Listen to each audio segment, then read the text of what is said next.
Welcome to CTS 220 Cyber Safety Lesson 3. In this session, we're diving into the essentials of data protection and endpoint security. As we rely more on digital devices for work, learning, and personal tasks, it becomes more important than ever to secure the information stored and shared on these devices. Let's get started.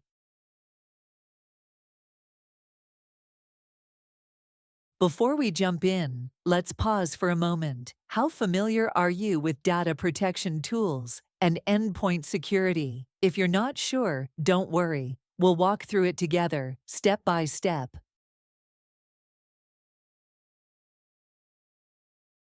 In this lesson, we'll cover some very practical and important cybersecurity topics that directly relate to how we protect personal and organizational data. First, we'll explore why it's essential to protect endpoints. Those are your laptops, desktops, mobile devices, and anything else that connects to a network. Next, we'll talk about antivirus software and endpoint protection platforms, how they identify, block, and remove threats before they can cause harm. We'll compare the roles of traditional antivirus tools and more advanced systems like endpoint detection and response, or EDR. Finally, we'll discuss how all of this ties into compliance. There are laws and regulations that organizations must follow to protect personal data. By the end of this lesson, you will be able to explain these tools and practices and understand how they work together to protect systems and information.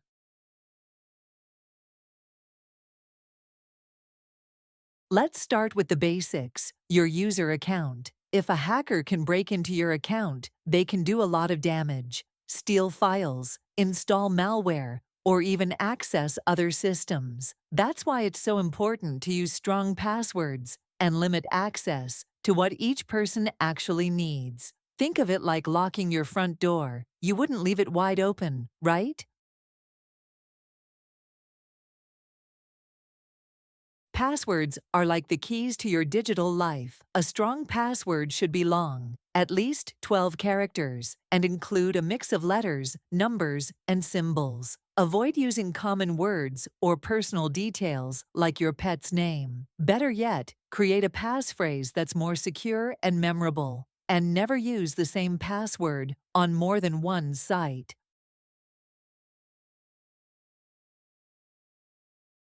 Multi-factor authentication, or MFA, adds an extra layer of security. Instead of just typing in a password, you'll also confirm your identity with something you have, like a smartphone, or something you are, like your fingerprint. Even if someone guesses your password, they can't get in without that second factor. It's a simple step that makes a big difference. It's highly recommended that you enable MFA on all email, cloud, financial and admin accounts, and apps.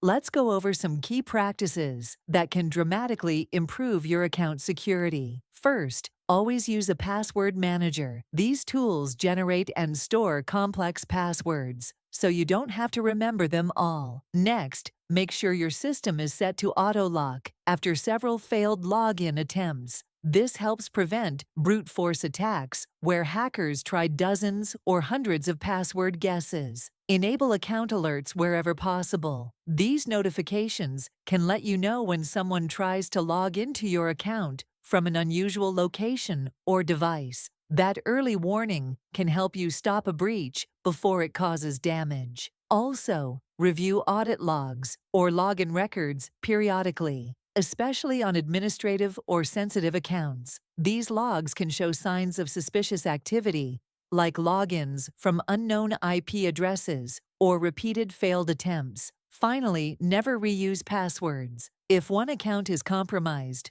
reused credentials can be used to access others. Unique passwords for each account keep the damage contained.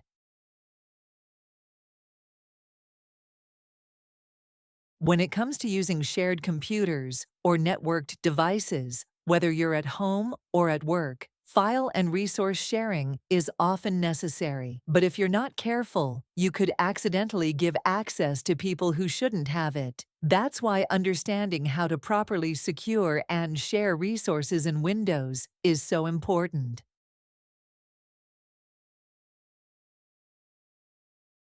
Let's take a closer look at NTFS permissions, one of the key tools in Windows for securing files and folders.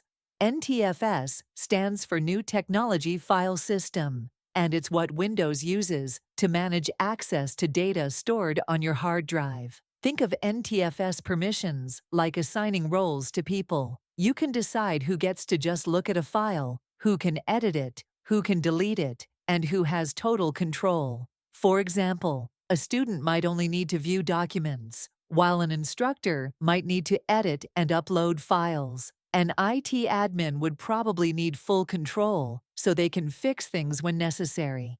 Setting the right permissions is a key part of protecting your system.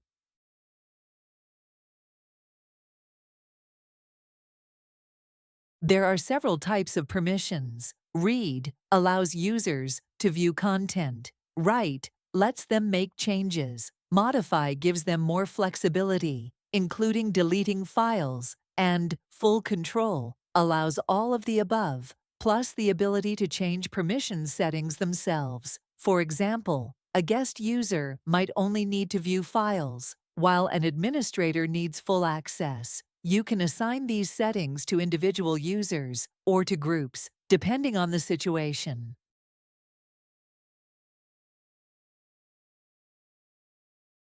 One of the best parts about NTFS permissions is that they apply whether you're connected to a network or not. That means local files on your laptop are still protected by these rules. You can also assign permissions to individual users or to groups, making it easier to manage large numbers of people. For example, instead of setting permissions for every student, you can assign access to the whole students group. When you apply a permission to a folder, it usually passes down to all files and subfolders. That's called inheritance. But sometimes you need to break inheritance to set custom rules for a specific file or folder. It's also good to know that these permissions are layered. That means the most restrictive permission always wins. If one rule says a user can only read a file and another says they can modify it, the read-only rule applies. So it's important to be intentional about how you set things up.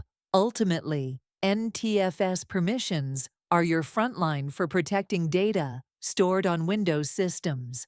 Using them wisely helps reduce the risk of accidental deletion, unauthorized changes, or malicious access.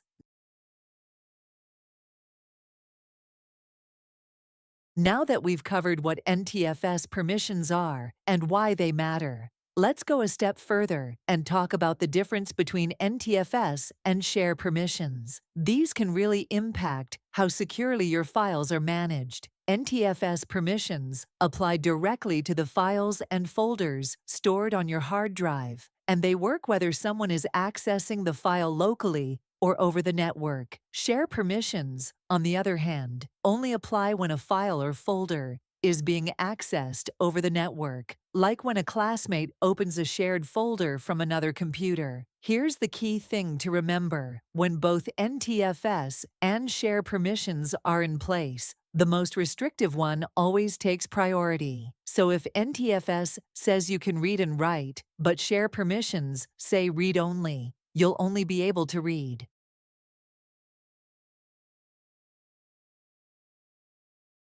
A few quick tips. Follow the least privilege rule. Give people the least amount of access they need. Use groups to manage permissions more easily. Regularly audit who has access. And avoid giving full control to broad groups like everyone. Now let's zoom out and look at the bigger picture. Data protection and endpoint security focus on keeping both our devices and the information they hold safe. Whether it's your laptop, phone, or tablet, each one is a possible entry point for an attacker, so we have to treat them like they're on the front lines.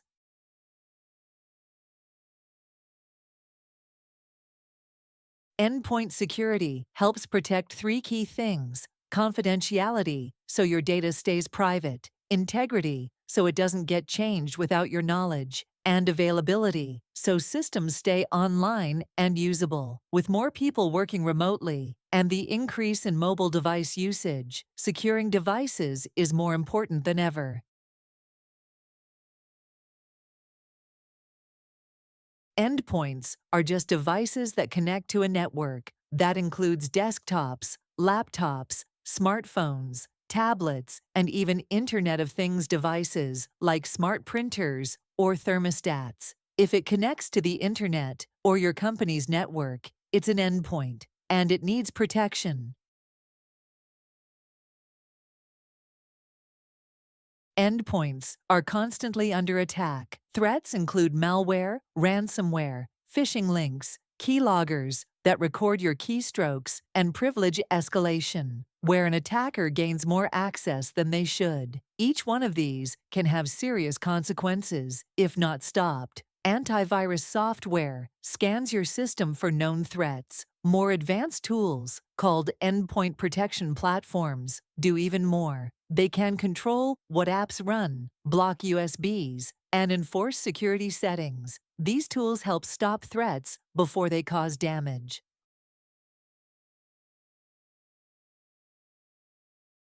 Let's now talk about antivirus software and endpoint protection platforms, also known as EPPS. Antivirus software is often your first defense. It's designed to scan your computer for known threats like viruses, worms, and Trojans, and then block or remove them. It uses a combination of signatures and behavior patterns to identify suspicious activity. But modern threats are more complex, and that's where endpoint protection platforms come in.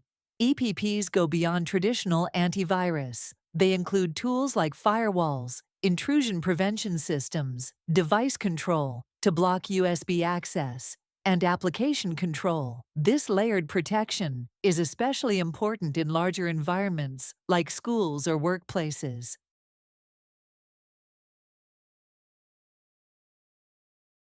CrowdStrike Falcon takes things to a whole new level. It's a cloud-native endpoint detection and response EDR solution that's designed for speed and scale. What makes Falcon stand out is its use of artificial intelligence and machine learning to identify threats before they can cause damage. It continuously monitors endpoints for unusual activity, and when it detects a threat, it can act almost instantly, isolating the device, terminating malicious processes, and alerting security teams. Falcon also provides advanced forensic data so teams can investigate how the attack happened and prevent similar incidents. Because it operates through the cloud, updates and intelligence are delivered in real time, which helps keep defenses current with the latest threats. It's a favorite in large organizations for its high performance and deep visibility into endpoint behavior.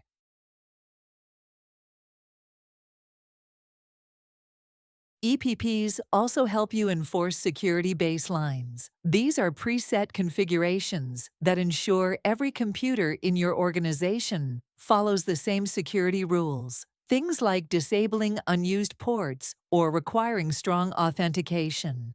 Patch management is another big feature. EPPs can help make sure software updates are applied promptly, so known vulnerabilities are fixed before attackers can exploit them. So while antivirus helps stop known threats, EPPs offer a more complete strategy to secure the endpoint, your device, from a wide range of attacks. Think of EPP as your comprehensive security toolkit that protects, monitors, and controls devices connected to your network.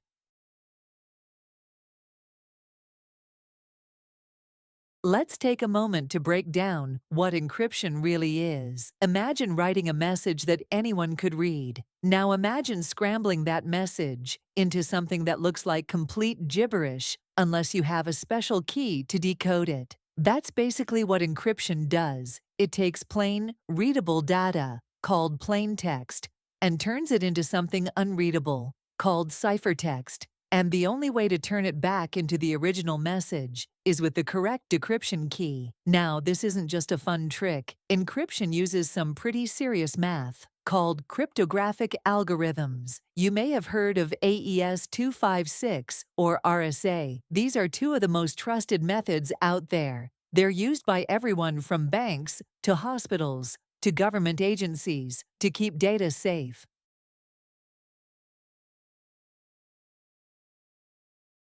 There are different types of encryption. Full disk encryption protects everything on your hard drive. File or folder encryption protects specific items. End-to-end encryption protects data while it's being transmitted, like in secure messaging apps. Common encryption tools include BitLocker, which integrates with Windows and TPM chips, VeraCrypt, an open-source encryption tool, and FileVault for Mac users. These tools make encryption easy and effective.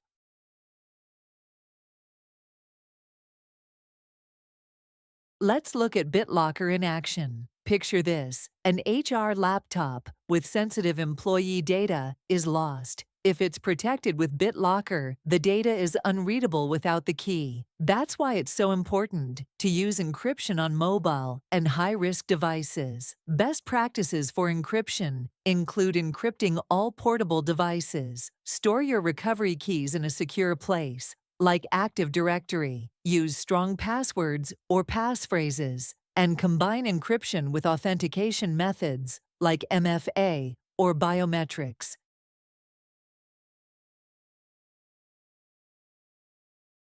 EDR tools constantly monitor your endpoints, looking for unusual behavior. They can spot patterns that suggest malware, alert you to suspicious logins, and help stop threats before they spread. Some even integrate with SIEM tools for advanced threat hunting. An example of these features in action include detecting fileless malware and alerting unusual login patterns. It's like having a playbook of how hackers operate, and using that playbook to connect the dots between scattered clues on your network.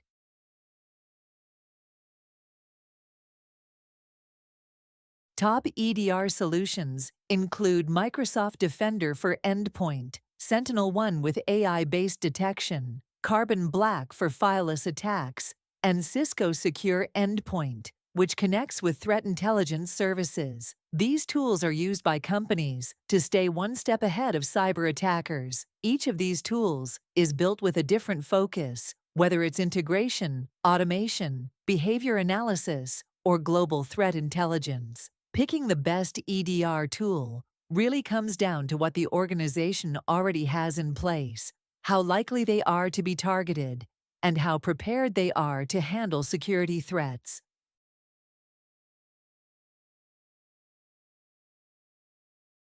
No single tool can stop every threat. That's why we use layers: antivirus, EDR, encryption, patch management, and network controls. If one layer fails, the others provide backup. It's all about defense in depth. Organizations are legally required to protect sensitive data like financial records, health info, and student files. If they fail, they risk lawsuits, fines, and reputational damage. Encryption and endpoint protection help meet these legal requirements by making sure only authorized people can access data and by keeping systems monitored and secure. Health Insurance and Portability and Accountability Act, also known as HIPAA, applies to healthcare providers and protects health information. It requires technical safeguards like encryption, access control, and system monitoring to make sure patient data is kept confidential and secure.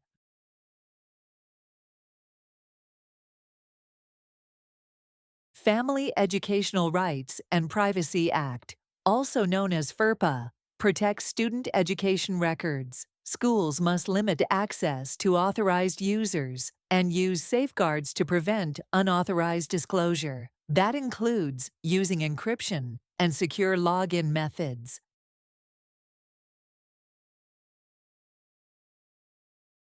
General Data Protection Regulation, also known as GDPR, is a European law that protects personal data. It applies to any organization that handles EU citizens' data. Requirements include encrypting data, reporting breaches within 72 hours, and keeping records of how data is processed.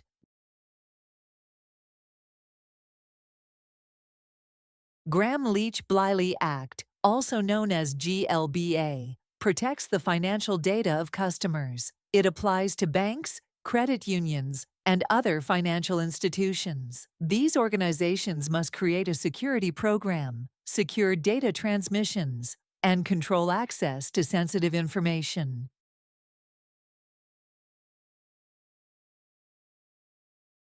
Ignoring data protection laws can have serious consequences. You could face data breaches, expensive fines, lawsuits, loss of customer trust, and lasting reputational harm. Security is not optional. It's essential.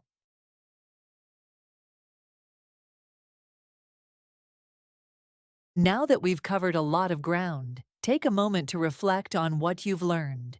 Do you feel more confident about how encryption, endpoint protection, and compliance all fit together? Keep these principles in mind as you move forward. They're essential for anyone working with digital systems today. Thank you for learning with us, and let's keep our systems secure.